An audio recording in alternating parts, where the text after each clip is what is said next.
So good to see you again. Actually, I can't see you, but you know what I mean. So uh, this question is about what is effective training, okay, or how to decide how to make your training more effective. All right. So when it comes to this, what a lot of people do is they're putting in a lot of effort and they're working hard and they're showing up, and then they don't they don't look any different. um, you'll gain some marginal difference, some changes as far as how healthy you are. Maybe you do lose a little bit of weight, but you don't really look like you work out. You don't really look shredded. You don't really look lean. You're just kind of looking the same, right? And that's the thing. Most people, they'll never look any different, which is a huge part of why we even start. So to answer that question though, it's like, in order to find out what is effective training, I need to know what I want. What direction do I want to move in? If I don't know what direction I want to move in and what my kind of outcome that I'm looking for, and that can change over time, but you gotta first decide what it is that you want and why. Then you're kind of at the mercy of the millions of programs out there, and just, oh, this sounds good, so you can start that, but then you don't even really know if it's working or not. Or maybe you waste a bunch of time doing it, so then it's like, well, what the hell, right? Which is kind of what happens. And I talked to somebody for the Strong Body Blueprint. I usually bring on one or two trial Blueprint clients every month, and so he said, I work out 4 times a week, 5 times a week, but I don't, and I'm healthy and I'm in better shape, but I don't really look any different, and that kind of sucks because for putting in all that effort, you would think you would want visible change, right? And it's so the thing really becomes, it's like, it's not that you can't do it, it's that whatever you do is not effective. You're not doing it the most effective way. So, question, or something to think about in regards to that. What most people do, and I'm literally like, if you do this, if you're able to do this, see, most people will never do this. They'll be confused and their entire lives, and they'll put in all this effort and not look any different and quit, and because it's discouraging. If you've been doing something for a little while and you still look the same, it's discouraging. But even to another level, most people, they won't even stick with something for, without changing it for like a week, a month. And so they don't even give it an opportunity, even if they're doing something, wrong, quote unquote. They won't do it long enough to actually see change. They want to see change immediately, and thus 2 weeks later, when they don't see any difference, they just kind of stop. They're like, screw this, you know? So now I'm literally going to give you a breakdown of what you need to do in a very quick uh, podcast here. And if you can implement this, your whole life will change. Okay? Now, what do we want? We want to look different. We want our muscles to be hard and dense. Okay? We don't want to be soft and flabby. Or at least, if that's what you want, if you want to be soft and flabby, then I'm the wrong person to talk to, because that's totally fine. I don't try to convince anybody that my way is the right way. Everyone's entitled to their own wrong opinion. I'm just kidding. But, you know, everyone can want whatever they want. That's the bottom line. But what I want, and what I help people who want this as well, is I want to have a hard, dense body. I want my muscles to be dense. I don't want them to be soft and flabby, right? Hard bodies, soft pretzels. There's a reason I say that. Cool. Because when you have that, you're going to look a certain way. You're going to look athletic. You're going to look good, right? I'll I'll just go ahead and say this. If I take off all my clothes, it's going to look good, okay? And this is something that I've worked on and figured out over 15 years. And let me tell you, I'm not special in my ability to achieve this. Okay, I just put myself, I put myself around a lot of the smartest people on the planet in different areas. Okay, and I've had the fortune and the good fortune and the opportunities to literally, I hired some of the best people and I learned and I'm willing to say like, hey, I don't have the answers. I don't care about having the answers. I don't care about taking credit for the answers. I don't care about people thinking I know the answers because all I care about is getting the outcome that I want. Why do I want that outcome? Because I want to feel good. Okay? So let me go back to that. I look really good when I take my clothes off. The reason is because I figured out, I've searched and I figured out, well, what causes that? Okay, well, getting lean, well, what does that mean? That means decreasing body fat enough to the point where you can see what's underneath, which is the muscle. And okay, so if I see the muscle, well, the muscle can vary from not very developed and kind of soft and weak to hard, dense, mature muscle. And how do I get that? Okay, so cool. So there's two parts there, and one of them is decreasing fat, which is calories. Again, learn that through paying people and learning from the best and being around the best. And these are things that most people aren't talking about because they're too busy being distracted by emotional things.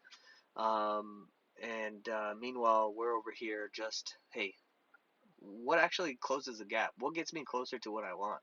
And then just focusing in on that. So, okay, decreasing fat, cool. Um, that's going to be about calories. Okay, got it. Now, what is going to make the muscle? Because you can lose the fat and still be kind of like soft. That's what it was for a while, for a long time actually, because I didn't know the right way of training. And so, how do I make the muscle dense? How do I make the muscle hard? Okay. And how do I grow the muscle so that it actually, like, if you have no body fat, but then your muscles aren't, you know, very big, then guess what? It's not going to look that impressive, right? It's not going to look the way that I want it to look, okay? Most people put way too much credence or weight into genetics and how much of a factor that plays into it. Look, you can make your body, if you give it the right stimulus, it will give you the right outcome, okay? And so I used to be one of those guys, be like, oh, I just don't have the genetics and blah, blah, blah, blah, blah, blah, blah. And yeah, genetics they play a role to a certain degree, but biology and physiology responds the same in every person, okay? And physics is the same for every person. Just because you don't believe it, right? It doesn't matter. Like, it will still work, okay? The thing is, most people just don't know the right stuff to do in order to get the outcome that they want.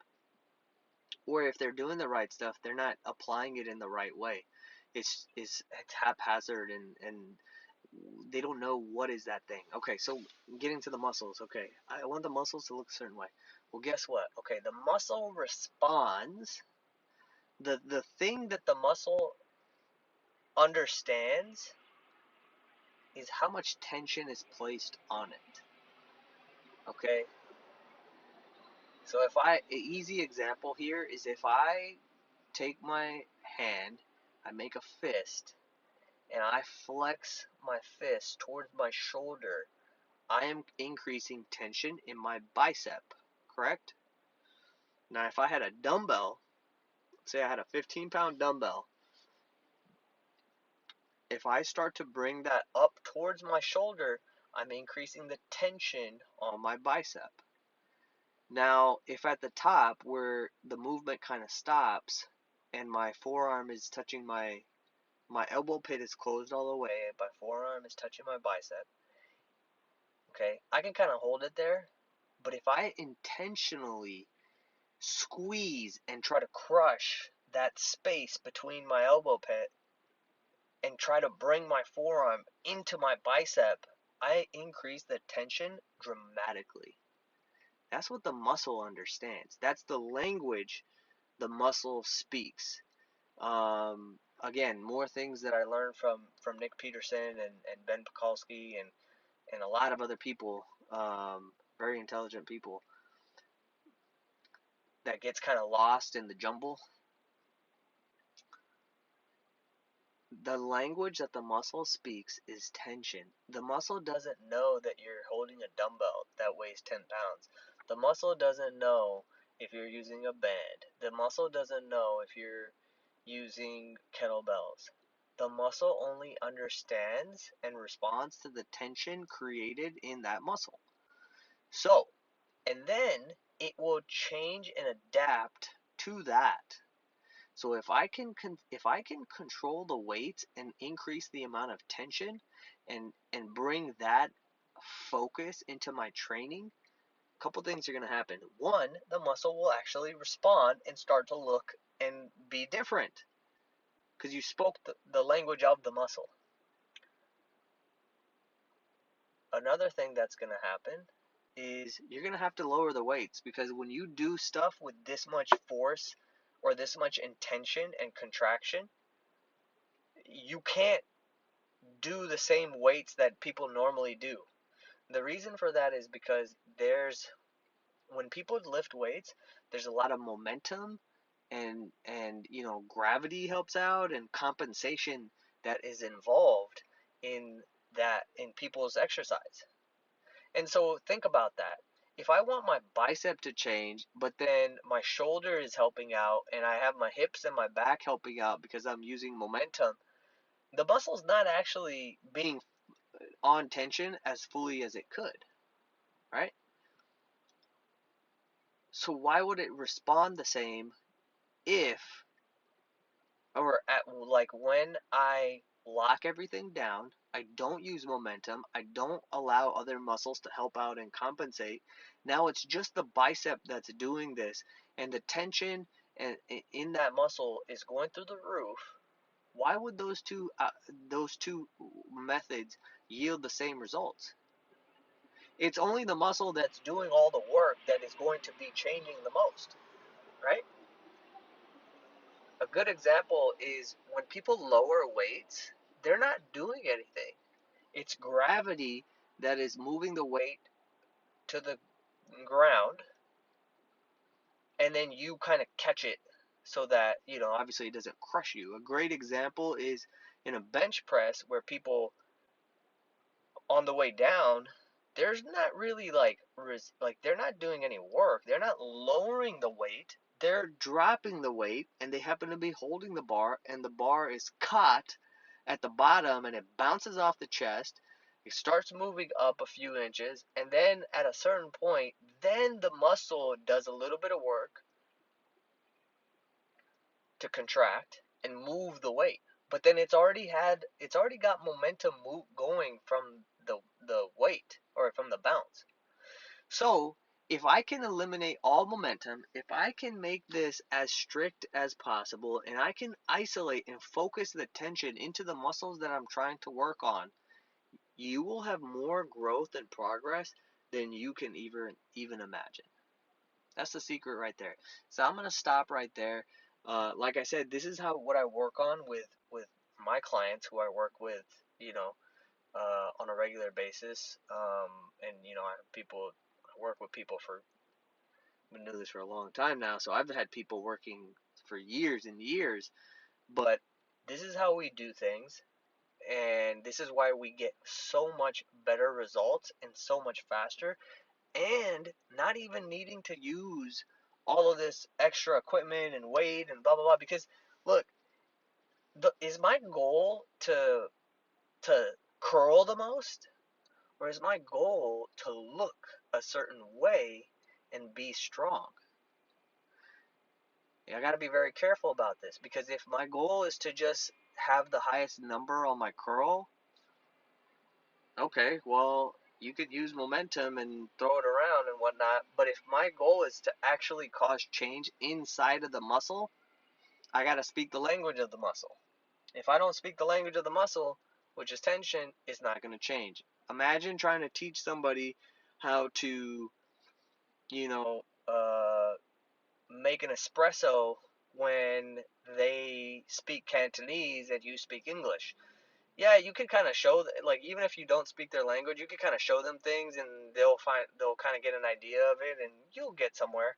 But imagine if you could actually speak Cantonese, which is the language of that person, then you could be laser targeted in what you're teaching and the results that you're going to get from it.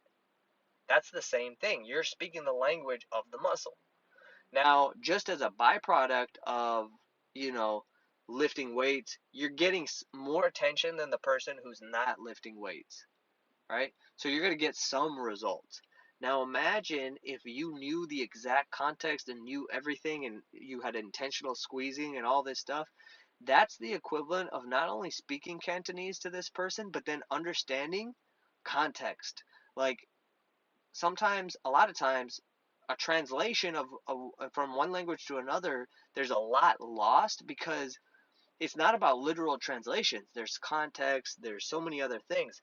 So the same thing goes is if you understand the language of the muscle, which is tension, and then you understand context and like being very specific to that muscle group and in your intentions while you're doing it and really contracting as hard as possible, that would be the same as being a fluent native Cantonese speaker.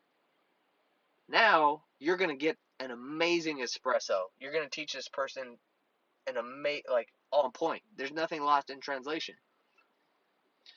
So anyways, those are the keys. This is how I work with people. If you're looking, so I take on 1 or 2 trial clients every month for the Strong Body Blueprint, and that part focuses on the nutrition aspect, which is huge in decreasing fat. But then those clients usually, for the most part, they end up they get such good results, they want to work on the training side of it as well and making the muscles really look different.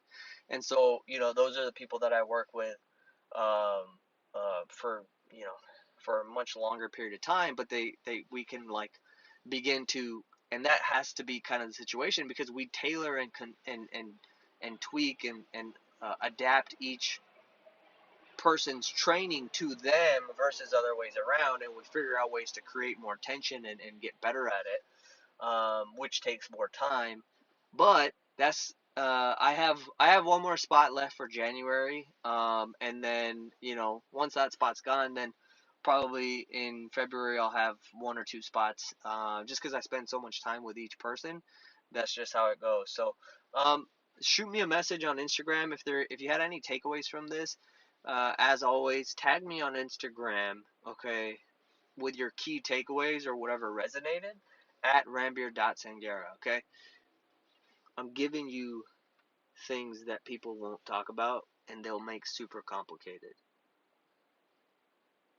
I'm cutting right to the core and finding the most efficient path forward. You go and you apply. I'm gonna eat my goddamn Wendy's spicy chicken sandwich and my junior cheeseburger hamburger because they got really soft, fresh bread at Wendy's. I love me a McDonald's hamburger, but I gotta tell you, the Wendy's hamburger, the junior hamburger, man, their bread is so soft and fresh, and the little meat patty, man. So I'm gonna go eat that and drink a Diet Coke, and then I'm gonna go back to work. Actually, I'm gonna take a nap. Just a little message. Remember, hey, nothing that serious is going on. Okay, you don't have to do anything. You don't need to do anything. It's all preferences. Nothing is gonna happen. Yeah, you know what? I have some serious responsibilities, quote unquote. But sometimes I sit there and I'm like, whatever. And it takes all of this weight, like anxiety and stress off. And then I get it done. It's not a big deal, and I don't need the outcome to be a certain thing. But I just wanted to leave that message because I think far too many of us don't really get to enjoy all the stuff, the cool stuff that we're part of, or we get to do, or the cool people we meet, because we're too busy thinking about the things we have to do, and guess what? You just keep doing them, and they keep getting done, and you're still alive, and things keep getting forward, and you've survived all of them, and so it'll all get done. Whatever. So I hope you have a nice day, the rest of your day, and find me on Instagram, tag me, message me. Um, it's just me. It's just I'm a man, one person. Um, there's not a team. There's not a team behind this. It's just me, and I'm not interested in like having millions of followers. It's not what it's about. I just don't care. I used to care. I used to care a lot. But then as I've gotten better at training and nutrition and changing my body, the frameworks that I use there, I've understood that they're the most valuable thing I learned from changing my body is the frameworks I used in obtaining that body, not necessarily even the body itself. So that's that. I said this was going to be short, but this actually turned out to be one of the longer podcasts recently. But I think there were good things here. So if you thought they were good and helpful, I would appreciate it if you liked it. I don't know if you can like a particular podcast, but you could do something. You could just rate it or something. I don't know. Anyways, have a nice day. I'll see you tomorrow.